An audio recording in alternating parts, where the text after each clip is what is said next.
Salut à tous, on se retrouve pour l'épisode 1846 du Zap Image. On commence aujourd'hui en ce jeudi 9 juin avec des anniversaires aujourd'hui. Tout d'abord, c'est le joueur néerlandais Wesley Sneijder, il fête aujourd'hui ses 38 ans, c'est ancien joueur de l'Inter Milan, de Nice ou même du Galatasaray. Bon anniversaire à lui. Il y a également cette légende du football, Miroslav Klose, fête aujourd'hui ses 44 ans. N'oubliez pas qu'il détient toujours actuellement le record du plus grand nombre de buts marqués en phase finale de l'histoire des Coupes du Monde. 16 buts de 2002 à 2014. En plus, en 2014, il a remporté bien sûr cette édition avec l'Allemagne. Il est aussi le meilleur buteur allemand en sélection. Bon anniversaire à Klose. Et pour finir, c'est le jeune joueur de l'AS Monaco, Sofiane Diop, qui fête aujourd'hui ses 22 ans. On va parler maintenant de la Ligue des Nations, bien sûr, vu qu'il y avait des matchs hier soir. Et tout d'abord, la Belgique contre la Pologne. Donc la Belgique voulait oublier cette contre-performance lors de la première journée avec une grosse défaite, un 4-1 contre les Hollandais.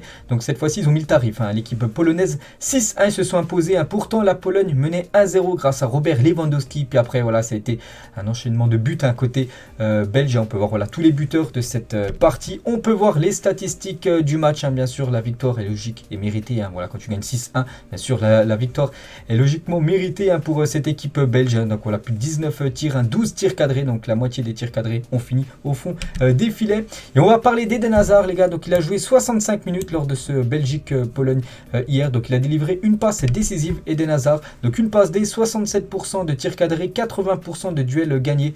Une belle partie du joueur du Real Madrid. Vous savez que depuis qu'il s'est enlevé cette plaque métallique qu'il gênait depuis quelques temps, ça va beaucoup mieux pour Eden Hazard, en espérant que la saison prochaine, que ce soit avec la Belgique et avec bien sûr son club du Real Madrid, soit bien meilleur que les saisons qui viennent de s'écouler. Et dommage, il aurait pu être buteur. Je l'ai dit, il a fait une passe D pour Kevin De Bruyne, mais il aurait pu être buteur. Dommage, il a raté bien sûr.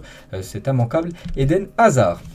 Et je vais redevenir le joueur que j'étais avant. On espère bien sûr qu'il retrouve le niveau qu'il avait à l'époque, du côté par exemple de l'équipe de Chelsea.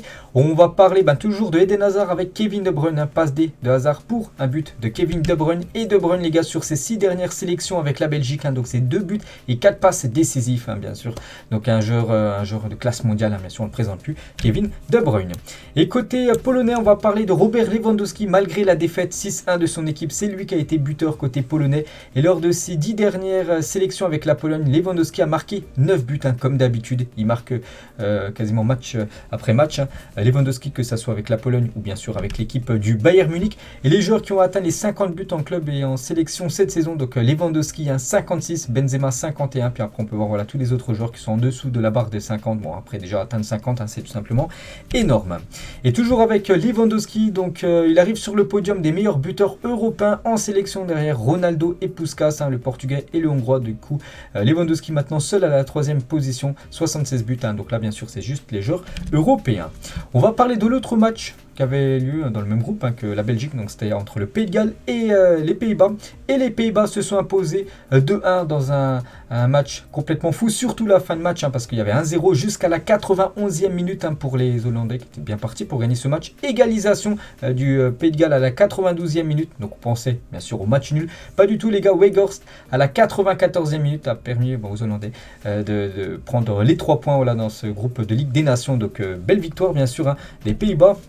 On peut voir les statistiques du match, donc c'est quasiment du kiff-kiff, on peut voir les stats, donc ça tourne en faveur de cette sélection néerlandaise. Et on va parler par exemple de 2 joueurs du FC Barcelone, donc Frenkie de Jong et Memphis Depay. Donc Frenkie de Jong a joué 23 minutes, il a commencé remplaçant, il est rentré en fin de partie. Donc Memphis Depay n'a pas joué tout le match, l'attaquant Blaugrana, une petite photo des 2 joueurs du FC Barcelone du côté de la sélection néerlandaise. Et Memphis Depay, malgré qu'il n'a pas joué, du coup il n'a pas marqué un top 5 des meilleurs buteurs en sélection depuis la pandémie de Covid-19. On peut voir qui devance par exemple Ronaldo, Harry Kane, même Lukaku, parmi les joueurs en sélection qui ont marqué le plus de buts depuis quelques mois.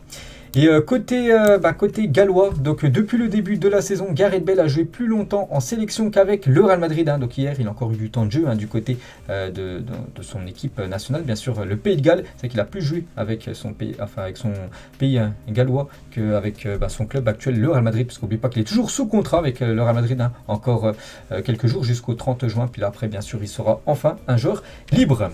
Et du coup, le classement de cette Ligue A, donc on peut voir dans le groupe, terrain voilà, de la Belgique. Donc les Pays-Bas, 2 matchs, 2 victoires, donc bien sûr en tête devant la Belgique et la Pologne avec 3 points voilà, pour ces deux équipes. Pays de Galles, 2 défaites, donc 0 points pour les Gallois, mais bon, Pays de Galles, n'oubliez pas, c'est qualifié pour jouer la future Coupe du Monde.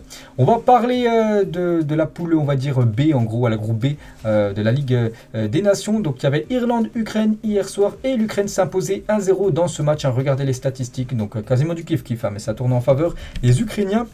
Et on va parler de la belle prestation du gardien du Real Madrid, Luna, le gardien, enfin la doublure on va dire de Thibaut Courtois. Il a fait un gros match, c'est lui qui a été élu homme du match. Il a fait 4 arrêts hier et un clean sheet, donc félicitations à lui. Et il y avait aussi Écosse-Arménie hier en Ligue des Nations. On peut voir la belle victoire des Écossais 2-0 et du coup voilà les 4 résultats, je les ai tous parlé de tout ce qui s'est passé hier bien sûr lors de cette journée de Ligue des Nations. Donc aujourd'hui encore des matchs de Ligue des Nations. Donc en gros match le Portugal contre la République tchèque ce soir. Coup d'envoi 20h45 et aussi l'équipe suisse contre l'équipe espagnole. Je me souviens que cette affiche avait lieu aussi lors de l'Euro, souvenez-vous, il y a quelques mois. Il y a aussi Norvège, Slovénie, Suède, Serbie. Voilà toutes les rencontres du jour. Bien sûr, on parlera de tout ça dans l'édition de demain. Et on revient 3 ans jour pour jour en arrière et c'était de la Nation League parce que le Portugal remportait la première édition de la Ligue des Nations. Cette équipe portugaise s'est imposée en finale contre l'équipe néerlandaise des Pays-Bas. Une victoire 1-0 en finale. Donc Cristiano Ronaldo avait été meilleur buteur voilà, de cette compétition de la Ligue des Nations, enfin première édition.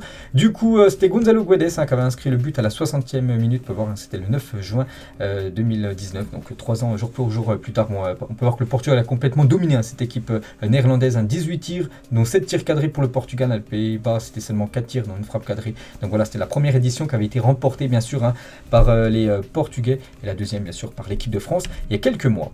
On prend la direction cette fois-ci du continent africain. Il y a aussi des matchs actuellement pour se qualifier pour la future Coupe d'Afrique des Nations. On commence tout d'abord avec l'Algérie qui se déplaçait du côté de la Tanzanie et victoire des Algériens 2-0. On peut voir les 2 buteurs. Donc l'Algérie enchaîne avec une deuxième victoire cette fois-ci grâce à des buts de Ben Sebaini et Amoura. Donc parfait bien sûr pour l'Algérie, 2 matchs, 2 victoires. On peut voir les statistiques du match bien sûr. L'Algérie du coup est en tête de son groupe, donc c'est le groupe F. Donc l'Algérie 6 points, Niger 2 points, Tanzanie 1 point, Ouganda 1 point. N'oubliez pas, c'est les 2 premiers qui se qualifient directement pour jouer cette future CAN. Donc voilà, c'est bien parti bien sûr pour l'Algérie. Concernant la RDC, donc la République démocratique du Congo, donc eux c'est pas bien parti parce qu'ils se sont inclinés de nouveau. Donc c'est hier contre l'équipe du Soudan. Donc perd son deuxième match et se retrouve dernier du groupe I. Donc ça c'est pas une bonne nouvelle. Pourtant le Soudan n'avait gagné aucun match sur ses 13 dernières confrontations contre l'équipe de la République démocratique du Congo. À chaque fois ils s'inclinaient ou match nul. Et du coup là c'est la première fois qu'ils arrivent à les battre. Et du coup on peut voir ce classement. N'oubliez pas que c'est les 2 premiers qui se qualifient actuellement. La République démocratique du Congo c'est 0 points, donc ils sont pas bien partis bien sûr pour se qualifier pour cette future CAN. Il leur reste encore 4 matchs bien sûr pour renverser la vapeur. Et sinon on peut voir tous les autres matchs qui avaient lieu hier bien sûr lors de ces éliminatoires pour jouer bien sûr cette future CAN 2023.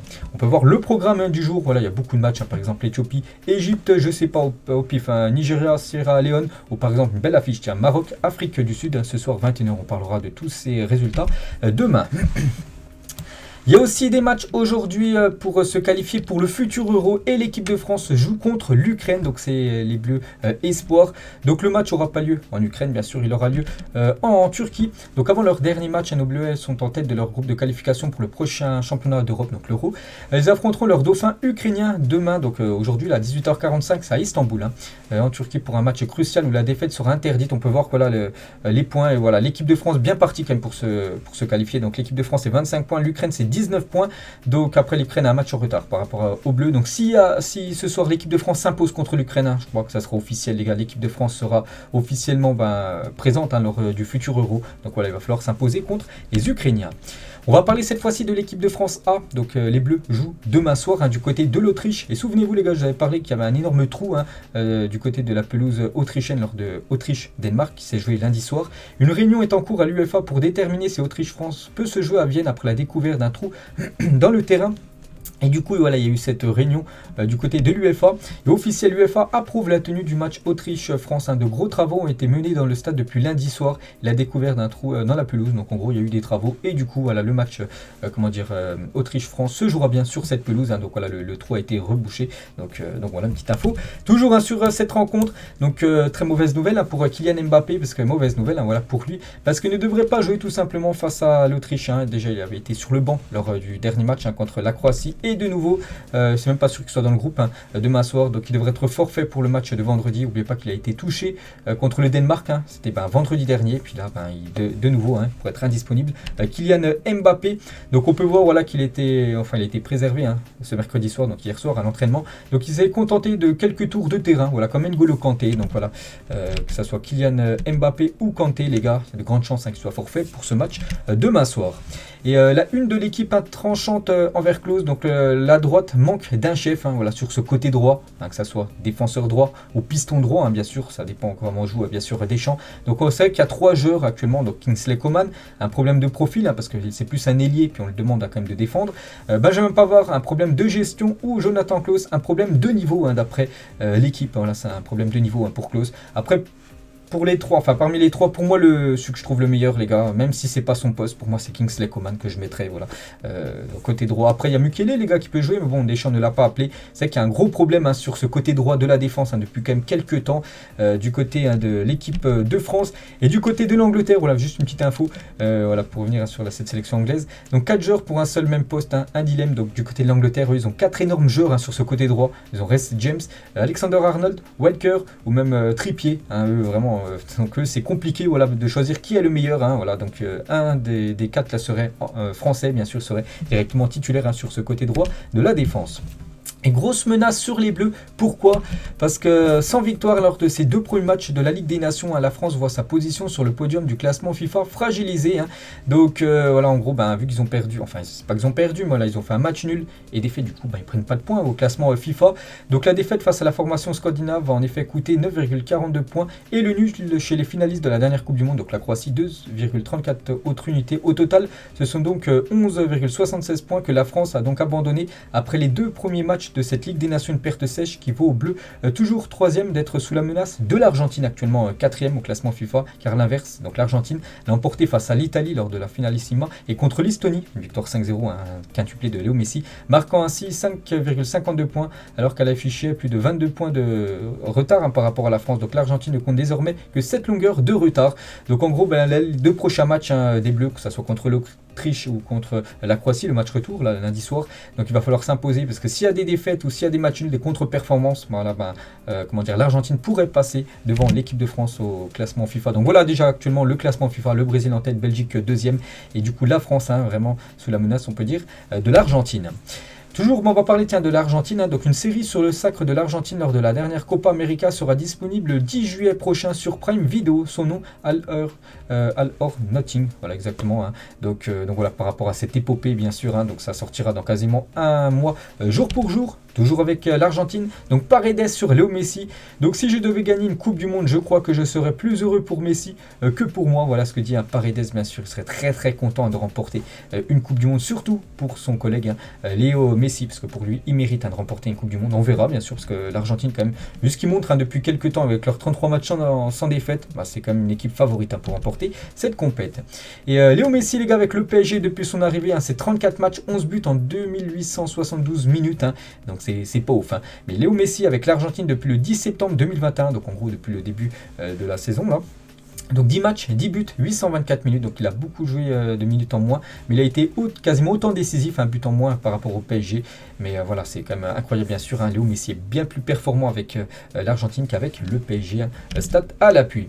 Et toujours avec Léo Messi, donc n'oubliez pas que c'est le meilleur buteur de l'histoire de l'Albi Céleste, Léo Messi c'est 86 buts, le deuxième c'est Batistuta 56 et Agüero 41, donc voilà, légende bien sûr Léo Messi. Je pense qu'il pourra vraiment, quand il prendra sa retraite, je pense qu'il peut atteindre bien sûr cette barre des 100 buts inscrits avec cette sélection.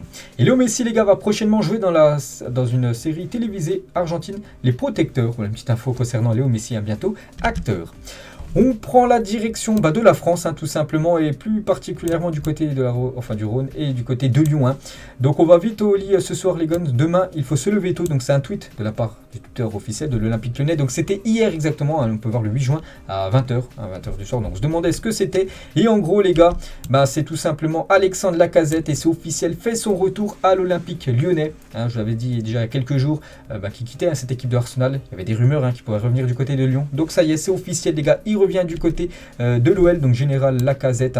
Donc pour l'instant j'ai pas encore les photos de Lacazette avec le maillot, avec Olas à côté, qui revient du côté de Lyon, parce que quand je fais la vidéo, là il est exactement 9h20, donc la conférence de presse est à 9h, donc là c'est actuellement quand je fais la vidéo, donc c'est pour ça que j'ai pas encore les vidéos, je vous les montrerai bien sûr demain, mais bon voilà, sur le Twitter officiel de l'OL on peut voir général Lacazette, donc c'est dire en gros que le général est de retour, en gros en parlant de Lacazette, quelques banderoles prise du côté de Lyon par rapport au retour d'Alexandre Lacazette.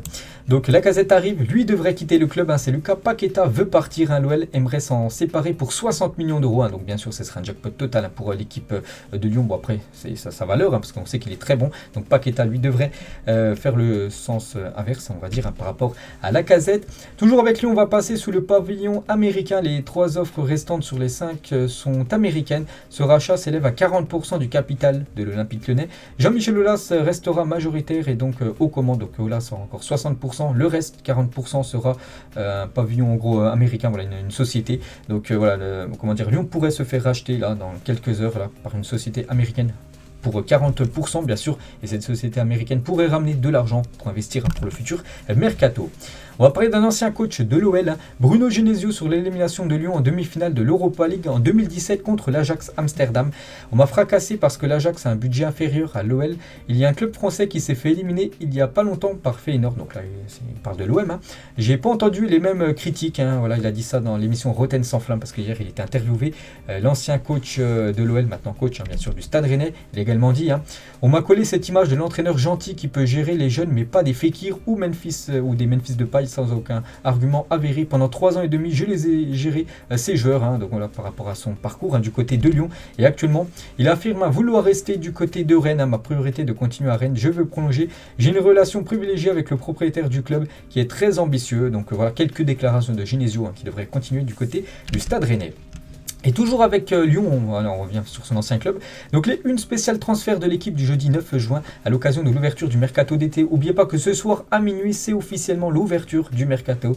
Ça commence le 10 juin, donc ce soir à minuit. Donc Lyon va changer d'air, en une du journal L'équipe version OL. Donc quelques versions que j'ai pu trouver sur le Twitter officiel de l'équipe. Donc là la version Paris, donc le PSG prendra son temps concernant les futurs recrues. Ils ne veulent pas se précipiter, ils vont prendre vraiment leur temps. On peut voir quelques joueurs ciblés, comme donc on peut voir Skriniar, les gars, le joueur de l'Inter Milan. Gusto aussi sur cette une. Gusto peut être ciblé par l'équipe parisienne.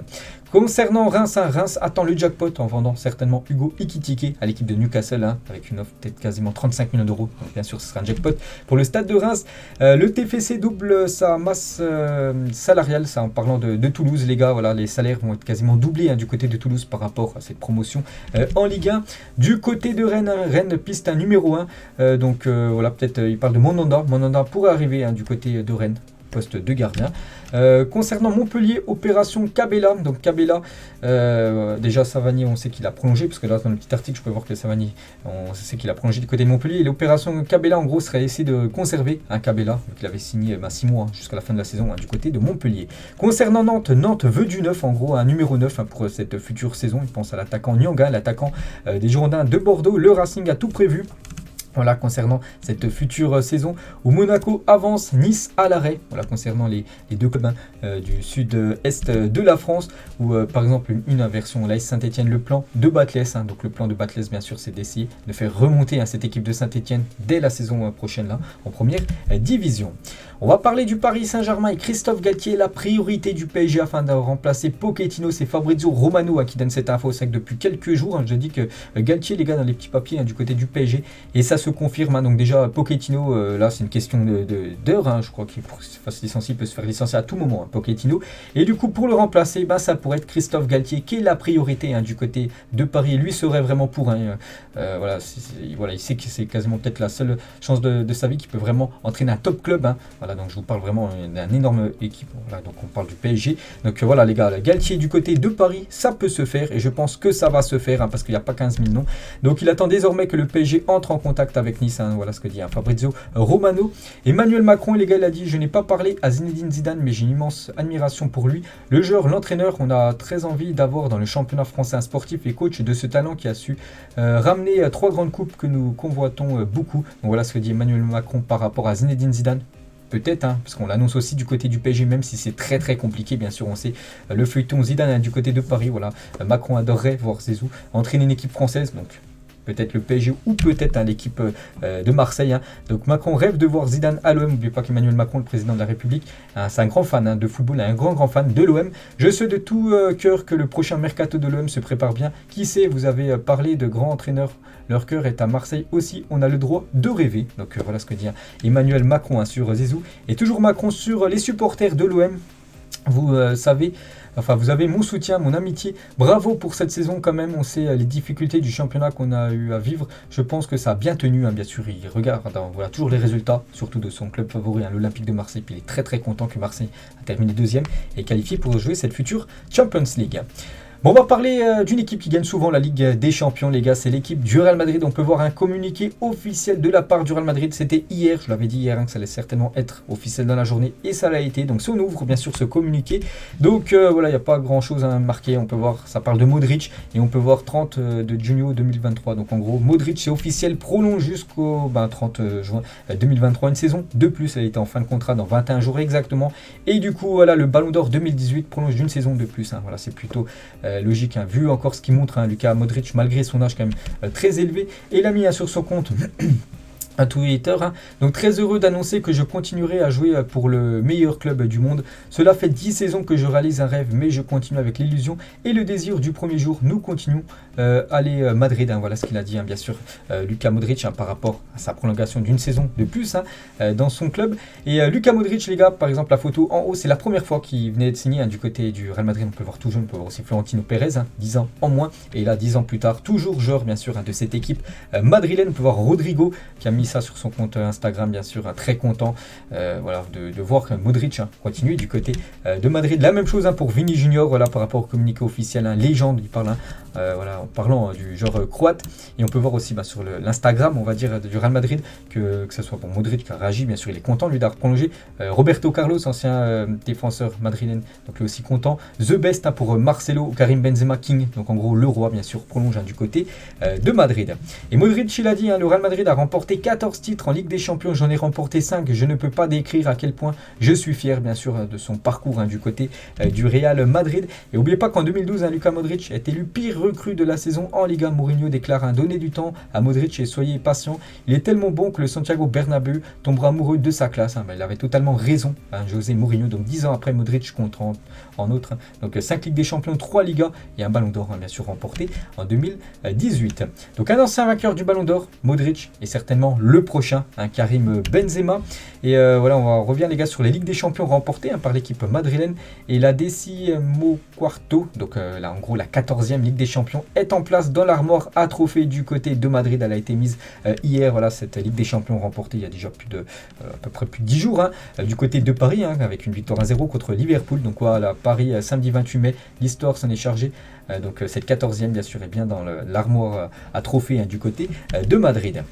Et toujours avec le Real Madrid, donc disputera 2 matchs amicaux aux États-Unis cet été, donc face au FC Barcelone le 23 juillet prochain à Las Vegas et face à la Juventus, donc la date est à préciser. Donc la pré-saison sera à Valdebebas et pas de tournée promo américaine contrairement aux années précédentes. Donc en gros, ils iront aux États-Unis jouer juste 2 matchs, mais il n'y aura pas de pré-saison en gros du côté des États-Unis. Ça se fera en Espagne, du côté de Valdebebas, où s'entraîne tout simplement cette équipe madrilène.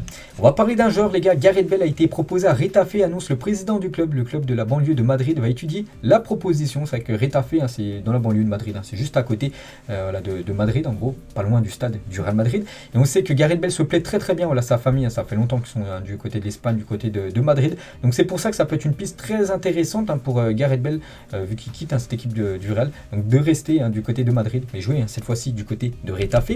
Et Gareth Bale à Retafe, on peut voir le Twitter officiel de Retafe, ils ont mis ça, hein, donc Retafe, en gros dans cet ordre, par rapport, souvenez-vous, hein, quand Bale il avait mis le drapeau avec Pays de Galles, Madrid, Golf, voilà, dans cet ordre à peu près. Donc voilà, en fait ils ont mis ça, donc voilà, on peut voir que Retafe bien sûr intéressé. Et l'agent de Gareth Bale balaye la rumeur, hein, Retafe. Je n'ai même pas le numéro du président, mais je pense qu'il l'a reçu, hein, parce que quelques heures après on a pu voir, hein, donc on a parlé à l'agent de Gareth Bale il y a 45 minutes seulement. Il nous a été proposé, on va considérer ça et étudier cette possibilité à lâcher le président de Retafe, voilà, ce mercredi. Donc voilà, il y a des contacts entre tout simplement Retafe et Gareth Bale concernant une arrivée. Regardez la une cette fois-ci du journal AS. Aujourd'hui, cette équipe vient d'un film. On peut voir c'est Casemiro qui fait la une de ce journal, ou la une journal Marca. Aujourd'hui, en ce 9 juin, Madridistas, je donnerai mon cœur à chaque match. La mentalité de vainqueur du Real Madrid colle avec mon caractère.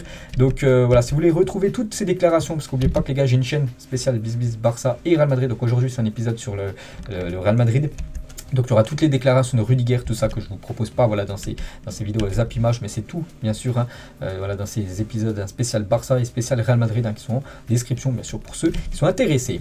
Et toujours hein, sur cette une Marca les gars, donc Luva des Pedreiro, vous savez c'est ce TikToker brésilien qui fait des frappes de loin, tout ça, maintenant qu'à percer, hein, maintenant tout le monde le connaît. Je n'aurais jamais imaginé que je pourrais être dans le journal au Brésil, imaginez en Europe celui là-bas, c'est moi, parce qu'en gros tout en bas, là on peut voir qu'il y a un petit article là, par rapport à lui, bien sûr il est très très content voilà, d'un petit article hein, par rapport bien sûr à son perçage on va dire hein, dans les médias. Regardez la une du journal Mundo Deportivo, donc ça c'est plus un journal spécialisé on va dire sur la FC Barcelone. Option Bernardo Silva voilà pour cette future saison hein, on parle peut-être d'un échange hein, Frenkie de Jong du côté de City et du coup Bernardo Silva du côté du Barça. Après Silva les gars du côté du Barça ce serait un énorme coup hein. Kun Agüero les gars, l'ancien joueur du FC Barcelone, des nouvelles hein, de Kun Agüero, vous savez il a dû arrêter sa carrière à cause de problèmes cardiaques, on peut voir voilà, il a pris quelques kilos mais peut-être quelques kilos de masse musculaire, on peut voir voilà, qu'il a quand même gonflé hein, Kun Agüero, là, des photos qui ont été prises hier hein, lors d'un match, bon il a joué hein, mais tranquillement, voilà, il peut peut-être encore jouer, donc voilà quelques photos hein, actuellement du meilleur buteur bien sûr de l'histoire de Manchester City. On va parler de Mohamed Salah, il est officiel, est élu joueur de la saison à Liverpool, hein. Félicitations à ce joueur qui est actuellement en vacances. Concernant l'équipe de Arsenal, le meilleur joueur cette saison c'est Bukayo Saka et c'est quand même la deuxième année consécutive que c'est lui le meilleur joueur des Gunners, hein. Félicitations à ce crack hein, bien sûr hein, Bukayo Saka. Et concernant cette fois-ci le meilleur joueur du championnat anglais, là ça va être désigné dans les prochaines heures, donc n'oubliez pas que la saison dernière c'était Kevin De Bruyne, il y a 2 ans, de nouveau c'était encore Kevin De Bruyne hein. Van Dijk l'avait remporté aussi en 2019, Salah en 2018 ou même Kanté en 2017 par exemple, Riyad Mahrez qui est en 2016, donc qui succédera à Kevin De Bruyne, ça peut être de nouveau un Kevin De Bruyne ou peut-être Mohamed Salah, donc voilà le verdict là ça va tomber dans quelques heures. On va parler d'un transfert les gars, c'est officiel, Florent Mollet quitte Montpellier et signe à Schalke 04. Schalke 04 remonte cette saison en première division allemande, donc il quitte la France en direction de la Bundesliga, donc c'est un petit transfert hein, parce que voilà c'est Montpellier, il quitte Montpellier hein, pour la somme de 700 000 euros, hein, c'est même pas 1 million, donc ça peut monter à 1,5 million avec les bonus, donc voilà il quitte cette équipe de Montpellier, donc bonne chance à lui hein, dans son nouveau club de Schalke 04. Jude Glas les gars, aussi un joueur du Barça, rejoint le club de Bruges, Barcelone recevra 5 millions d'euros plus 10% de toute vente future. Donc une petite info concernant ce joueur, hein, Jude Glas, qui joue avec l'équipe première du FC Barcelone en première partie de saison, puis après il est parti en équipe B quand Aubameyang tout ça est arrivé, les recrues, hein, dernier mercato hivernal, donc bonne chance à lui. Du côté du championnat belge, on va parler de Sadio Mané et la position de Liverpool sur Sadio Mané est toujours la même, hein, aucune intention d'accepter des offres de 25-30 millions d'euros bonus inclus. Les discussions avec le Bayern se poursuivent car Mané veut partir et le club allemand est sa priorité, hein, voilà. Fabrizio Romano, hein, ce qu'il dit par rapport bien sûr au feuilleton Sadio Mané, hein, on sait que c'est un gros feuilleton cet été, donc il devrait déjà quitter cette équipe de Liverpool, mais Liverpool attend bien sûr plus d'argent hein, pour revendre le joueur sénégalais. Jonathan Klaus hein, confirme avoir été approché par l'Atlético de Madrid, hein, j'ai eu un contact, mais pas au point d'avoir pris ma décision. Il n'y a pas de papier sur la table, ce sont des discussions qui continuent, voilà, tout simplement entre lui et l'équipe de l'Atlético Madrid, cette équipe espagnole. Koulibaly sur son avenir en ce moment, je pense au Sénégal et après je partirai en vacances. Je ne vais pas te mentir, je ne sais pas ce qui va se passer concernant mon futur. Hein. Mais bon, moi je sens quand même qu'il va quitter cette équipe de Naples. Ça fait longtemps qu'il est du côté de l'Italie et on le voit tous, il est quand même du côté certainement de l'Espagne, peut-être du côté du FC Barcelone. Vini Junior actuellement en vacances, vu que la Seleção ne joue plus, ils ont joué contre la Corée et contre le Japon, 2 victoires pour le Brésil, donc actuellement il n'y a plus de match, voilà, c'est les vacances pour tous les joueurs brésiliens. Et on peut voir par exemple, Vini Junior, je crois qu'il était du côté de Dubaï, les gars, du côté d'un resto, voilà, tout simplement une petite info concernant le buteur de la dernière finale de Ligue des Champions. Officiel, le nouveau maillot domicile de Newcastle a été dévoilé, donc voilà ce maillot que portera par exemple Bruno Guimaraes ou même d'autres grands joueurs, parce que Newcastle, on les voit encore recruter énormément lors du prochain mercato, donc voilà, c'est officiel. Concernant Cristiano Ronaldo, donc Ronaldo joue ce soir voilà, contre la République tchèque, donc recharge les batteries pour nous préparer encore une saison de foule, encore 2 matchs voilà, pour Ronaldo jusqu'à lundi soir. Et du coup, après, voilà, ça sera les vacances pour CR7, bien sûr, qui préparera encore une saison de plus. Est-ce que ça sera du côté de Manchester ou un autre club? Ça reste à voir, parce que c'est pas sûr qu'il reste du côté de l'Angleterre. L'ancien flop du PSG, Jessé Rodriguez, va devenir, avec sa compagne, star de sa propre émission de télé-réalité. Donc après le foot, il a passé un petit peu au rap, il faisait du rap. Et maintenant, voilà, il va être un petit peu dans la télé-réalité, Jessé, qui a été un flop, que ce soit du côté de Paris ou même du côté du Real Madrid. Xavi Simons, il a dit: j'écoute de la musique française tous les jours, toute la journée, je sais pas pourquoi, et si je devais donner 3 noms de mes artistes préférés, ça serait Nino, Niska et Tiakola. Donc voilà, on peut voir que Niska a réagi à un vrai charreau, tout simplement. Voilà, Xavi Simons, vu qu'il écoute ses sons. On peut voir Neymar, les gars, avec Jess Lingard. Donc Neymar, j'ai dit que les joueurs brésiliens étaient en vacances, on peut voir qu'il a retrouvé Lingard en vacances. Donc les deux sont copains, tout simplement, le brésilien et le joueur anglais, et toujours avec Neymar à l'époque quand il évoluait du côté de Santos. Regardez l'admiration bien sûr de tous ceux qui le regardaient, donc il savait bien sûr que ça allait être un futur grand joueur, et bien sûr ça a été c'est toujours un grand joueur bien sûr, Neymar. Bordeaux, les gars, va toucher 10 millions d'euros de la plus-value du transfert d'Aurélien Tchouaméni, soit 6 millions d'euros. Pour rappel, les Girondins de Bordeaux avaient vendu le joueur 20 millions d'euros en 2019 à l'équipe de Monaco, et du coup Monaco vend après le joueur 100 millions d'euros à l'équipe du Real Madrid. Bon, c'est pas encore officiel pour l'instant quand je fais la vidéo, mais voilà, c'est tout simplement une question d'heure. Le procès de Platini Blatter pour escroquerie a commencé aujourd'hui, donc c'était hier, et du coup, il y a une interruption du procès du FIFA Gate après que Sepp Blatter indiquait souffrir de douleurs thoraciques et avoir du mal à respirer lors de ce procès, en gros, hier. Donc du coup, l'ex-président de la FIFA, jugé pour escroquerie, est repoussé à aujourd'hui, tout simplement. N'oubliez pas que ce procès, les gars, doit durer jusqu'au 22 juin prochain, concernant bien sûr comment vont être sanctionnés, bien sûr, voilà, ces deux anciens présidents de la FIFA. Et présent lors du chaos au Stade de France, le maire de Liverpool raconte ce qu'il a vécu. J'ai été forcé de grimper par-dessus une grille et pour y arriver, j'ai dû vider mes poches. C'est à ce moment-là que des pickpockets m'ont volé mes effets personnels. Voilà, c'est quand même incroyable. C'est le maire de Liverpool qui dit ça parce qu'il était venu voir la finale au Stade de France. Il a dû quand même grimper au-dessus d'une grille pour aller assister à cette rencontre. C'est incroyable. Et 9000 personnes ont donné leur témoignage à Liverpool après les incidents survenus au Stade de France il y a 10 jours. Donc bien sûr, ça fait encore beaucoup parler par rapport à ce qui s'est passé avant le match, le chaos total. Et on finit, les gars, cet épisode aujourd'hui avec une info encore complètement folle. Donc la fédération néerlandaise veut changer les règles dans sa deuxième division dès 2023-2024, donc la saison prochaine. Donc déjà, les touches jouées au pied, c'est fini à la main. Deuxième modification, les dribbles possibles à partir d'un coup franc. Tu n'es pas obligé de tirer, tu peux prendre le ballon et partir directement. Carton jaune, c'est 5 minutes de pénalité, remplacement infini. Donc en gros, tu peux faire 50 remplacements si tu veux dans le match. Et demi-temps de 30 minutes et interruption bien sûr à chaque fois du chronomètre quand le ballon va en touche, tout ça. Donc voilà tout simplement ce qu'aimerait mettre en place la fédération néerlandaise concernant sa deuxième division à partir de la saison prochaine. N'hésitez pas à donner votre point de vue. Donc voilà, les gars, ce qu'il y avait à dire aujourd'hui. J'espère que ça vous a plu. On se retrouve demain pour le prochain numéro. Bonne journée à vous et à demain.